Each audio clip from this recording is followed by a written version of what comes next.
How's it going, everybody? Welcome back to the channel here. In today's video we're going to be showing you how you can lock your Facebook profile by using your iPhone or your Android.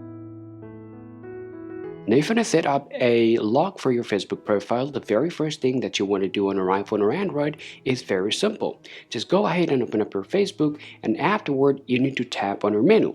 Now on Android, however, you will find the menu option on top.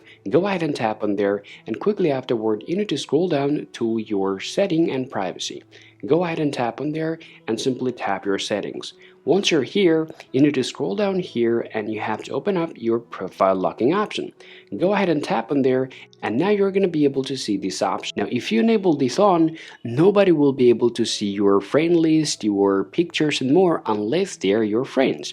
Now if you agree, go ahead and tap on lock your profile, and afterward you're going to get this option. It says you locked your profile. Go ahead and tap OK, and quickly afterward you're going to be able to see this bluish icon underneath on your profile name where it says your profile is locked. And now if anybody wants to see your pictures, they have to be your friends, unless they won't be able to see anything whatsoever. Well, if you unlock your profile, all you want to do is just go ahead and tap on this three dot, and afterward you'll be able to see this option called unlock profile.